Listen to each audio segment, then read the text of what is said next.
नमस्कार प्यारे बच्चों, स्वागत है आपका हमारी इस कविता में बच्चे काम पर जा रहे हैं। यह है हमारी कक्षा 9वीं की कार्यपत्रक 44 दिनांक है 14 अक्टूबर 2020। इसका एक भाग आप पहले ही पढ़ चुके हैं।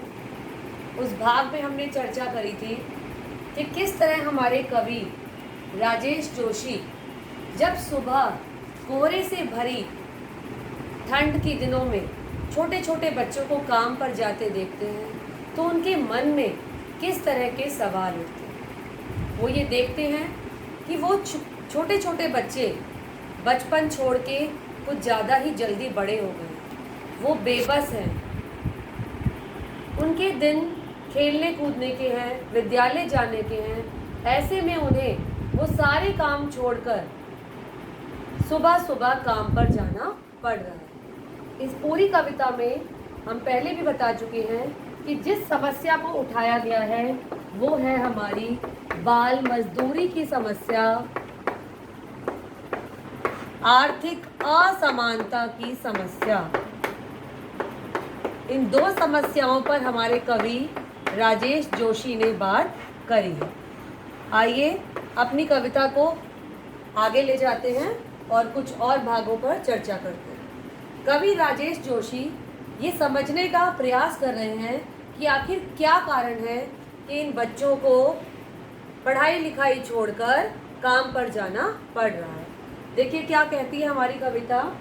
क्या अंतरिक्ष में गिर गई है सारी गेंदें, क्या दीमकों ने खा लिया है सारी रंग बिरंगी किताबों को, क्या काले पहाड़ के नीचे दब गए हैं सारे खिलौने, क्या किसी भूकंप में ढह गई है सारे मदरसों की इमारतें, क्या सारे मैदान सारे बगीचे और घरों के आंगन खत्म हो गए हैं एकाएक। देखिए क्या क्या क्या, यानी कि कवि जो है वो प्रश्न कर रहा है, वो ये जानने का प्रयास कर रहा है कि आखिर इन बच्चों का बचपन छीनकर जो इन्हें काम करना पड़ रहा है इसके पीछे क्या कारण है। देखिए बहुत सारे कारण बताए गए हैं कि लगता है जिन गेंदों से बच्चों को खेलना चाहिए था वो सारी गेंदें कहीं अंतरिक्ष में खो गई हैं। जिन रंग बिरंगी किताबों को बच्चों के हाथों में होना चाहिए था, लगता है उन सभी किताबों को दीमक ने खराब कर दिया। क्या किसी काले पहाड़ के नीचे दब गए हैं सारे खिलौने, वो खिलौने जिनसे बच्चों को खेलना चाहिए था लगता है वो कहीं खो गए हैं, या सारे विद्यालय मदरसे जो बच्चों से भरे होने चाहिए थे उन सब की इमारतें किसी भूकंप में ढह गई हैं। ये सभी कारण दिखा रहे हैं कि शायद कुछ ऐसा हो रहा है हमारे इस समाज में इस समय में, इसलिए इन बच्चों को इस ठंड में इस कोहरे भरी सुबह में काम पर जाना पड़ रहा है।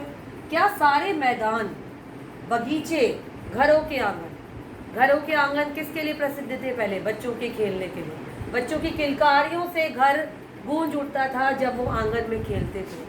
सारे बगीचे सभी मैदान, कवि कह रहे हैं ऐसा लग रहा है कि एकाएक यानी कि अचानक से ये सभी चीज़ें गायब हो गई हैं, इसलिए बच्चे असहाय हैं, बच्चे विवश हैं। हो सकता है उन्हें अपने पेट पालने के लिए इस तरह से इस कोहरे से भरी सुबह में काम पर जाना पड़ रहा है।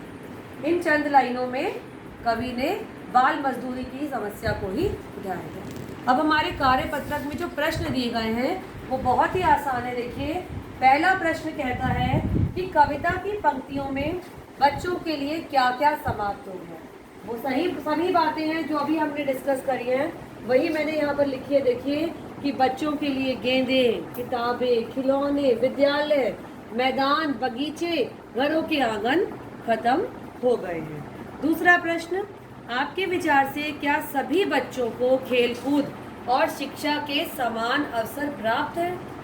सभी का आंसर ही होगा नहीं, क्योंकि हम देख रहे हैं कि बच्चों को समान अवसर प्राप्त नहीं है।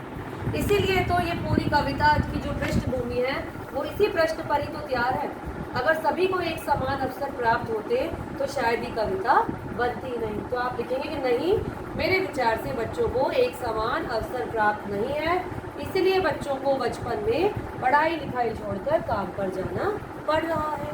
तीसरा प्रश्न कहते हैं कि संविधान के अनुच्छेद 24 में कहा गया है कि बाल मजदूरी पर रोक लगानी है। तो अब आप इस पर चर्चा कीजिए कि यह अनुच्छेद 24 संविधान का क्या कहता है। देखिए, जहाँ तक ये संविधान के अनुच्छेद 24 की बात है, ये कहता है कि 14 वर्ष से कम आयु के बच्चे को किसी भी कारखाने में, किसी भी खान में या अन्य किसी भी खतरनाक जगह पर जहां उनकी स्वास्थ्य का खतरा है, ऐसे स्थानों पर उन्हें काम पर नहीं लगाया जाएगा। तो इसका उत्तर आप इस तरह से लिखेंगे। उसके बाद अगला प्रश्न है, चौथा प्रश्न, काम पर जाने वाले किसी बच्चे के स्थान पर स्वयं को रख कर देखिए। ये आपके अपनी काल्पनिक, अपने आप इसे उत्तर लिखेंगे कि उस बच्चे की विचार को, उस बच्चे की सोच को आप सोचिए कि आप उसकी जगह पर होते तो आप कैसा महसूस करते। तो ये है हमारे कार्यपत्रक 44। आशा है आपको ये समझ आ गया होगा बेटा। धन्यवाद।